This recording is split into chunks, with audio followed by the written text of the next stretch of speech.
Maybe they were 15, maybe 18, maybe sitting in a dark room at 2 a.m. clicking on a video link someone sent them with a message like, "Bro, you need to watch this."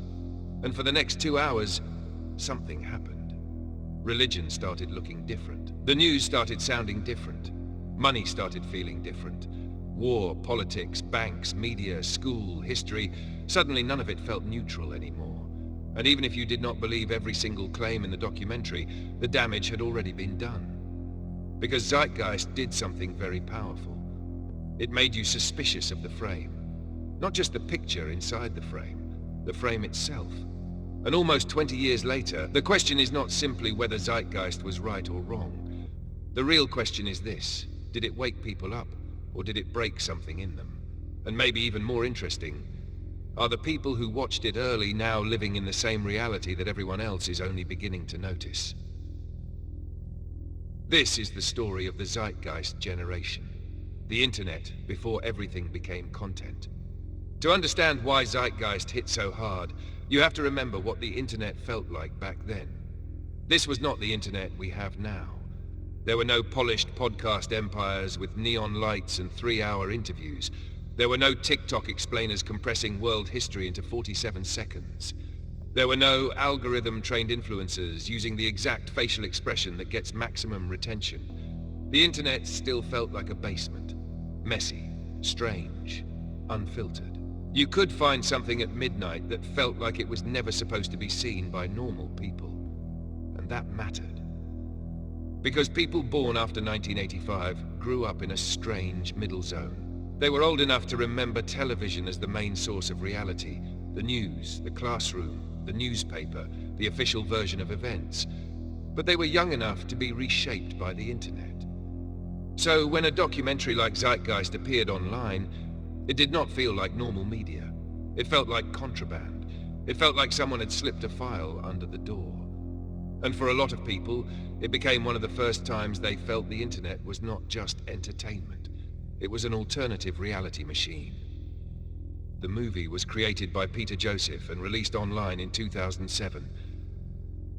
And whether you love it, hate it, believe it, reject it, or see it as a messy mix of insight and error, it became one of the most influential internet documentaries of its era. The film moved through 3 major ideas. The first was religion. It argued that major religious stories, especially Christianity, were deeply connected to earlier myths, solar symbolism, astrology, and ancient patterns that repeated across cultures. For a young viewer, this was often the first major shock. Because even if you were not religious, religion was still part of the architecture of the world. It shaped families, it shaped politics, it shaped morality, it shaped history.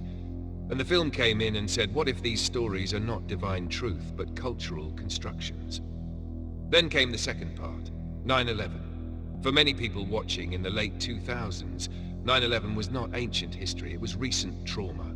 It had shaped their childhood, it had shaped airport security, foreign policy, war, surveillance, fear, and the emotional atmosphere of the 2000s.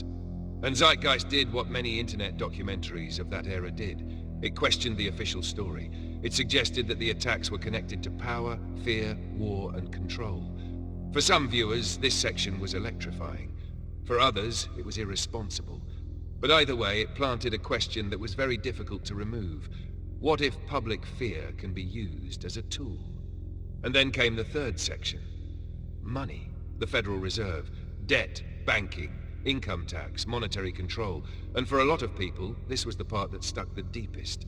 Because religion might feel abstract, 9/11 might feel political, but money is daily life. Rent, work, debt, wages, bills, credit, inflation, survival. The film suggested that the monetary system was not just a boring technical structure, but a mechanism of dependency. And suddenly, the viewer was not just questioning history. They were questioning the reason they had to wake up on Monday morning. That was the power of Zeitgeist. It connected the spiritual, the political, and the economic into one giant suspicion. It said, these are not separate systems, they are layers of control. The veil moment. Now, whether the documentary was accurate in every detail is a separate question, and honestly, many of its claims have been heavily disputed.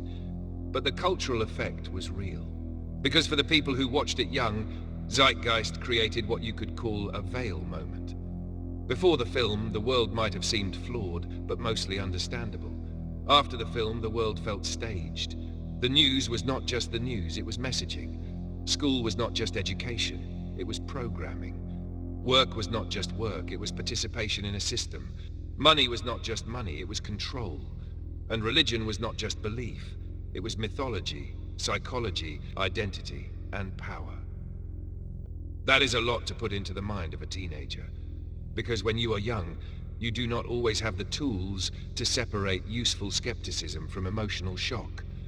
So the feeling becomes the truth. And the feeling was intense. It felt like waking up. It felt like being let in on a secret. It felt like everyone else was walking around inside a dream, and you were one of the few people who had seen behind the curtain. And that feeling can be addictive. Because once you start asking who benefits, it becomes very hard to stop. Now let's give credit where it is due. For a lot of people, Zeitgeist made them think. It pushed them out of passive belief. It made them question authority, media, money, war, and inherited religion. And that is not automatically a bad thing. In fact, some people needed that. Some people grew up in environments where questioning was treated as disrespect. Some were told to trust the news, trust the government, trust the system, trust the bank, trust the priest, trust the teacher, trust the experts, trust the adults. And then Zeitgeist came along and asked, why? Why should you trust them? What incentives do they have? Who profits? Who loses? Who writes the story? Who edits the footage? Who owns the platform? Who funds the institution? Those are powerful questions. And even if the documentary itself was imperfect, those questions did not disappear. If anything, they became more relevant. Because now we live in a world where media literacy is not optional. We live in a world where propaganda does not always look like propaganda. It looks like a headline, a trend, a sponsorship, a government statement, a viral clip, a humanitarian slogan, a fact check, a reaction video, a meme, a documentary, a podcast, a confession, a leak, a denial, a correction to the correction. So yes, for some people, Zeitgeist was the beginning of critical thinking. It was the first time they realized reality is not just what is presented to them. Reality is also edited, packaged, narrated, sold. And Peter Joseph deserves credit for that impact. Not because every claim should be accepted without question, but because he created something that made millions of people question systems they had never seriously questioned before. That is not nothing. The bad side, no. Because questioning everything can become its own trap. At first, skepticism feels like freedom. You stop believing everything you are told. You stop accepting official explanations automatically. You start noticing contradictions. You start seeing incentives. You start asking better questions. But then something can happen. Distrust becomes your identity. And once distrust becomes identity, it no longer behaves like critical thinking. It behaves like loyalty. You are no longer trying to find what is true. You are trying to protect the feeling that you are not fooled. And that is dangerous. Because the official story can be wrong. But that does not mean every alternative story is right. Institutions can lie. But that does not mean every person rejecting institutions is telling the truth. The media can manipulate. But that does not mean every viral thread is enlightenment. The government can hide things. But that does not mean every hidden explanation is real. This is where some people got lost. They did not just become skeptical. They became unreachable. Every correction became a cover-up. Every debunk became controlled opposition. Every uncertainty became proof. Every coincidence became design. And eventually, the world became impossible to live in. Because if everything is fake, nothing can be trusted. And if nothing can be trusted, then truth becomes whatever gives you the strongest emotional reaction. That is not freedom. That is another prison. The split. This is where the generations split. There were people who watched Zeitgeist and somehow came out with a sharper mind. They became more curious, more cautious, more aware of incentives, more interested in history, economics, media, and power. But there were also people who came out with a permanent suspicion wound. They could not return to normal life. They could not sit through a news broadcast without seeing manipulation. They could not hear a political speech without hearing theater. They could not look at money without feeling trapped. They could not watch people trust institutions without feeling like they were surrounded by sleepwalkers. And then there were the people who never watched it. They moved through the late 2000s and early 2010s with a different relationship to reality. Maybe they still trusted the mainstream more. Maybe they saw conspiracy culture as something weird people did online. Maybe they believed that if something important was true, it would be on the news. But then the world changed. Social media grew. Trust collapsed. Financial crises exposed fragility. Political scandals became constant. Wars became live-streamed. Algorithms learned to shape attention. AI made images, voices, and videos unreliable. Institutions contradicted themselves in public. Alternative media exploded. And suddenly millions of people who had never watched Zeitgeist started feeling something familiar. The ground was moving. The official version of reality no longer felt stable. And that raises a strange question. Were the Zeitgeist kids paranoid? Or were they early? The world became more Zeitgeist. Look around now. People question everything. They question banks. They question governments. They question news outlets. They question pharmaceutical companies. They question tech platforms. They question celebrities. They question intelligence agencies. They question global institutions. They question charities. They question wars. They question school systems. They question food. They question medicine. They question history. They question reality itself. And the weird part is, this is no longer just fringe behavior. This is mainstream culture. The average person now has access to more information, more contradiction, more scandal, more speculation, and more alternative narratives than any generation before them. And that can be empowering, but it can also be mentally exhausting. Because in the old world, the problem was not having enough information. In the new world, the problem is drowning in it. That is why Zeitgeist feels important again. Not because it gave perfect answers, but because it captured the emotional direction of the age. The feeling that something is wrong. The feeling that the institutions are not as clean as they present themselves. The feeling that public reality is manufactured.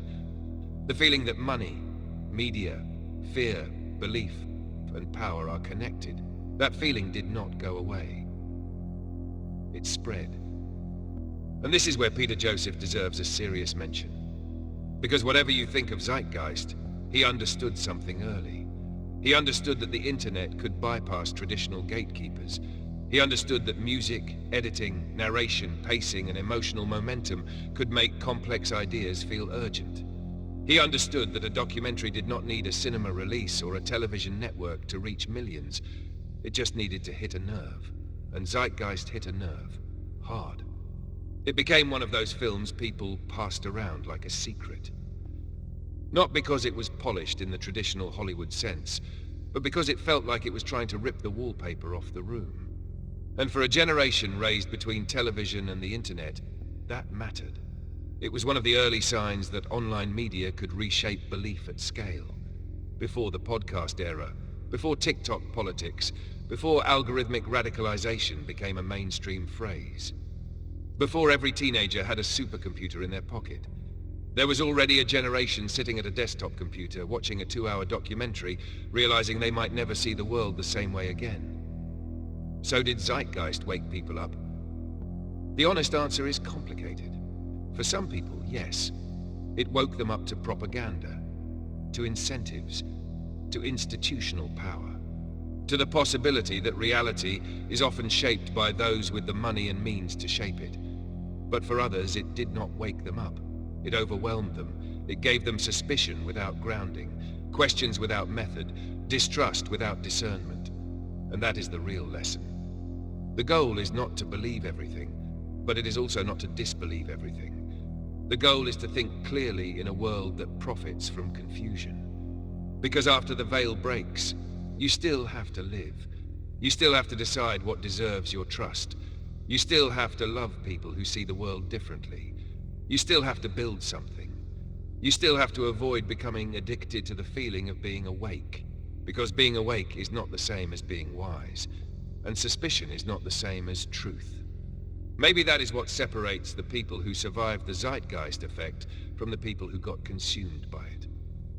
The ones who survived did not stop at distrust. They moved toward discernment. They learned that the world is full of manipulation, but also full of ordinary people trying their best.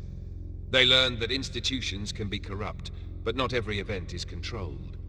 They learned that media can lie, but alternative media can lie too. They learned that the truth is not always found in the most dramatic explanation. And maybe that is the question for the audience. If you watched Zeitgeist when you were young, did it change your experience of reality? Did it make you more aware, more cynical, more isolated, more prepared? And if you did not watch it back then, are you only now starting to feel what that generation felt years ago? Because the veil of illusion does seem to be breaking for more and more people. But once it breaks, the real challenge begins. What do you do with what you can see? Maybe the real Zeitgeist generation is not the one that stopped believing everything. Maybe it is the one still trying to figure out what deserves to be believed.